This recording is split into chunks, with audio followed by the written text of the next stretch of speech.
സ്വകാര്യ അഹങ്കാരം. ഗാനഗന്ധർവൻ KJ യേശുദാസിന്റെ മകൻ എന്നതിൽ നിന്നും സ്വന്തമായൊരു പേര് നേടിയെടുത്ത ആളാണ് വിജയ് യേശുദാസ്. ഇന്ന് ഇന്ത്യ അറിയുന്ന, ആരാധിക്കുന്ന താരനടനായും തിളങ്ങി നിൽക്കുകയാണ് അദ്ദേഹം. യേശുദാസിനെ സ്നേഹിക്കുന്ന പോലെ തന്നെ അദ്ദേഹത്തിന്റെ കുടുംബത്തെയും എല്ലാവരും സ്നേഹിക്കുന്നുണ്ട്.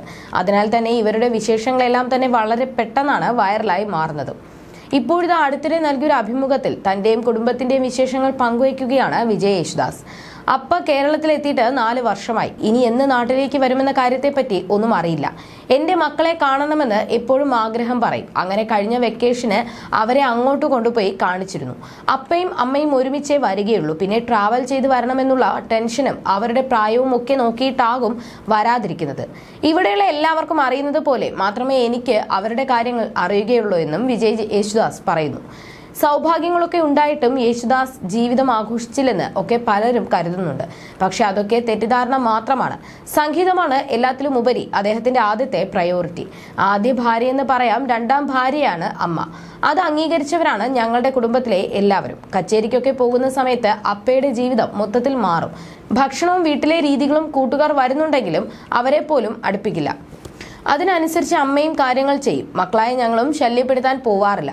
വളർന്നു വന്നപ്പോൾ ഞങ്ങളും അത് ശീലമാക്കി. സംഗീതം അപ്പയ്ക്ക് അങ്ങനെയായിരുന്നു. 2003 മുതൽ 2008 വരെയുള്ള കാലത്താണ് എന്റെ ശബ്ദത്തിന് കുറച്ച് ഫ്ലെക്സിബിലിറ്റി ഒക്കെ വരുന്നത്. വോയിസ് കുറച്ച് മെച്യൂർ ആയതോടെ മലയാളത്തിൽ നിന്നും ശ്രദ്ധേയമായ പാട്ടുകൾ കിട്ടി. അവിടെ നിന്നുമാണ് ശരിക്കും പരുവപ്പെട്ട് വന്നതെന്ന് പറയാം. അവിടെ എന്നെ സഹായിച്ചത് M ജയചന്ദ്രൻ സാറാണ്. കോലക്കുഴൽ കഴിഞ്ഞതിന് ശേഷം എത്രയോ നല്ല നല്ല പാട്ടുകൾ എനിക്ക് കിട്ടി. എന്റെ ഓരോ അക്ഷരങ്ങളും ഫൈൻ ട്യൂൺ ആക്കിക്കൊണ്ട് വന്നത് അദ്ദേഹമായിരുന്നു. ഒരുപക്ഷെ ദേവരാജൻ മാസ്റ്റർ യേശുദാസിനെ എങ്ങനെ സഹായിച്ചിരുന്നു അതുപോലെയാണ് MJ സാർ എനിക്കുമെന്ന് വിജയ് പറയുന്നു. തുടക്കകാലത്ത് ദാസേട്ടന്റെ മകനായിട്ട് എത്ര കഴിവുകളെ ഉള്ളോ എന്ന തരത്തിൽ താരതമ്യം കേട്ടിട്ടുണ്ടെന്നും വിജയ് പറഞ്ഞിരുന്നു. അമേരിക്കയിൽ നിന്ന് ആ സമയത്ത് വന്നേ ഉണ്ടായിരുന്നുള്ളൂ. അതൊരു എക്സ്ക്യൂസ് ഒന്നുമല്ല. പക്ഷേ ആ സമയത്താണ് മില്ലേനിയം സ്റ്റാർസിലേക്ക് കോൾ വരുന്നതും അതിൽ പാടുന്നതും. അങ്ങനെ ഒരു തുടക്കം കിട്ടുന്നത് വലിയ ഭാഗ്യമാണ്. യേശുദാസിന്റെ മകനായതുകൊണ്ട് തന്നെ പൊക്കി പിടിക്കേണ്ട എന്ന തരത്തിലുള്ള വർത്തമാനങ്ങൾ ഉണ്ടായിട്ടുണ്ടോ എന്ന് എനിക്കറിയില്ല. പക്ഷെ എന്നെ ആരും പൊക്കി പിടിച്ചിട്ടില്ല. ഇനി അങ്ങനെ അല്ലാതെ പറഞ്ഞവരെ പോലും ഞാൻ അങ്ങനെ ചിന്തിച്ചിട്ടില്ല. എവിടെ നിന്നാണ് അങ്ങനെ ഒരു മാനസിക നില എനിക്ക് കിട്ടിയതെന്ന് അറിയില്ല.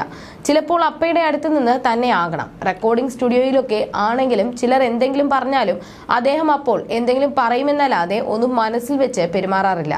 സംസ്ഥാന അവാർഡ് ലഭിച്ചപ്പോഴും തനിക്ക് അതിനുശേഷമുള്ള 7 വർഷം അവസരങ്ങൾ ലഭിക്കുന്നതിന് വലിയ ബുദ്ധിമുട്ടുകൾ ഉണ്ടായിരുന്നു എന്നും വിജയ് പറയുന്നു. സംസ്ഥാന അവാർഡ് ലഭിച്ച 1.5 വർഷമൊക്കെ കഴിഞ്ഞപ്പോഴാണ് ഈ പുഴയും സന്ധ്യകളും എന്ന ഗാനമൊക്കെ എനിക്ക് കിട്ടിയത്. പക്ഷെ നമ്മളെ പ്രൂവ് ചെയ്യാതെ അവസരങ്ങൾ വരില്ല എന്ന് തന്നെയാണ് വിശ്വസിക്കുന്നതെന്നും വിജയ് പറഞ്ഞിരുന്നു.